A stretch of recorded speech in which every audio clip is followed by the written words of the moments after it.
Promised you guys the interior shot. Here is the M3's interior. Pretty decent. Pretty decent. There's a couple pieces that again need to be addressed.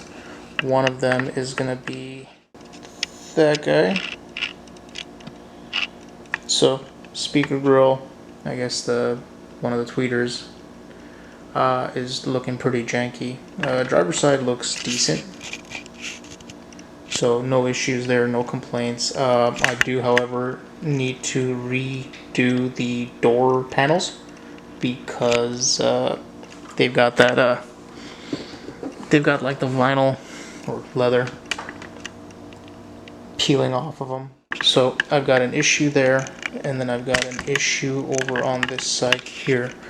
The panel itself looks pretty decent, cleans up pretty nice. Excuse the mess, guys. I waxed the outside and I got a bunch of compound inside.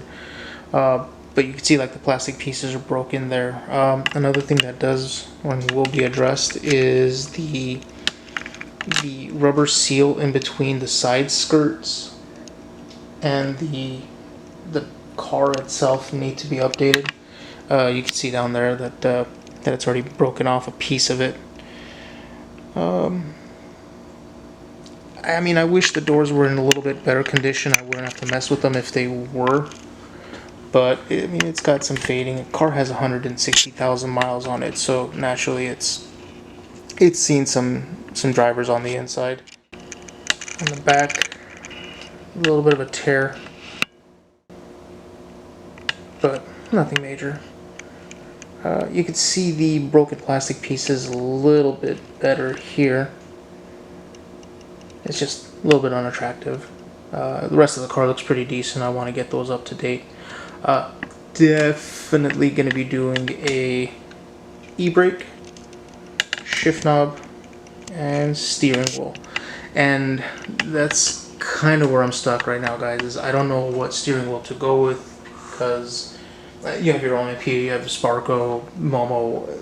I want to be correct on it. I don't want to make any mistakes when I purchase it. It's not a small purchase for me, so I want to make sure I get the right one. If you guys have any suggestions, let me know if there's anything I'm missing. I don't want to go with an NRG or anything. Those just seem really cheap to me. But OMP makes some nice looking steering wheels. Sparco does have a few that kind of fit the retro feel of it. But I'm not sure. The previous owner had already done the shift boot in suede, so I'm going to go ahead and leave that alone. I would like to update to a shift knob that has a little bit of suede in it, because I'm thinking the steering wheel I also want to do in suede. Not 100% certain on that though, but I do want to get going on these things. Just another little blemish on the interior is, I don't know if you guys can see it on camera, but like right around there on the dash there's like a little, like a piercing. Maybe someone like put their hand on it a little bit too quick. Maybe they had a ring or something and kind of just pierced the leather, vinyl, whatever. But other than that, she looks good. Carpets are in very decent shape. I had to do a little bit of cleaning because they had, I think they had Recaro seats in this before they had put the Vaders back on. So had a little bit of kind of like a rust from the aftermarket rails on the car. I'm sorry. Seat wise, I really don't think I'm going to do much with it until they really take a dump. Because as of right now, I mean, I can live with this much leather damage, but anymore, I'm a heavy dude, so every time I get in and out, I'm really putting a lot of pressure on these parts right here, that part right there. I try to kind of contort into the car so I'm not really just throwing my weight into it, but like it or not, I'm stocky, short, and heavy, so getting in and out of cars is a little bit awkward for me, especially a small car like this. But yeah, that's the interior, and let's go on to the engine. So we have the VF supercharger right here, which is pretty much a Vortex supercharger, put together by VF Engineering. Awesome supercharger. Feels very confident, inspiring, if that makes sense when it comes to force induction.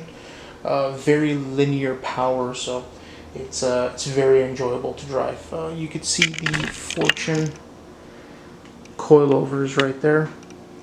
I don't know which model they are. I have all the specs. I'll try to find them for you guys, but amazing feel.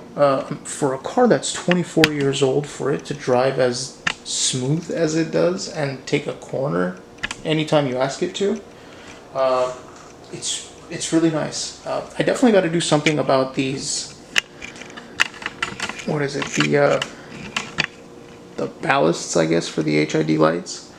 They look terrible. I just kind of zip tied them off to the side so that they're not dangling everywhere, but got to do something with them.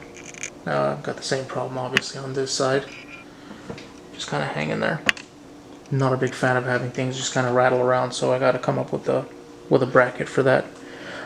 One other thing I noticed also is got a bit of a leak down there. If you guys can tell me what that part is, I have no idea what's leaking, what it could possibly be, and I'll try to remedy that.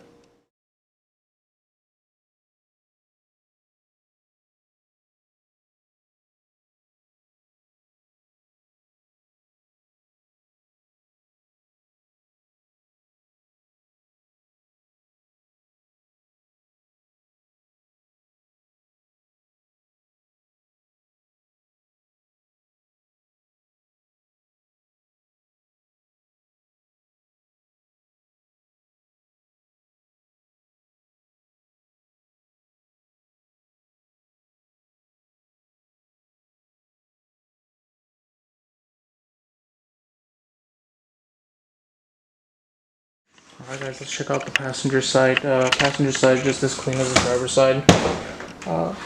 Less wear, for sure, on this side. Well, at least as far as the seats go. You can tell a lot less people on the passenger side than there was on the driver's side on this car.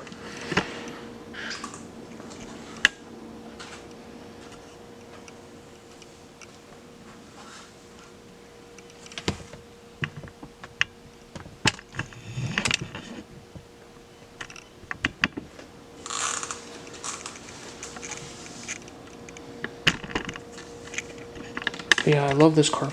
This has been my dream car for a very long time. Seen a lot of them online throughout the years, of course. Unfortunately, some of them just become molested too far to kind of come back from. This one, I think she has a chance. One other problem I noticed is I must have obviously I have a leak in my window somewhere, because yeah, it's not right. So obviously there's a leak somewhere around here letting water in.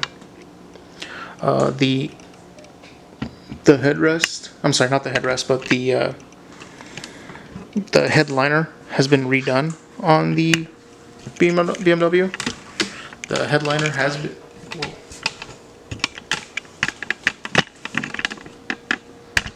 The headliner's already been done in a black material, nothing fancy, it's not suede or anything like that.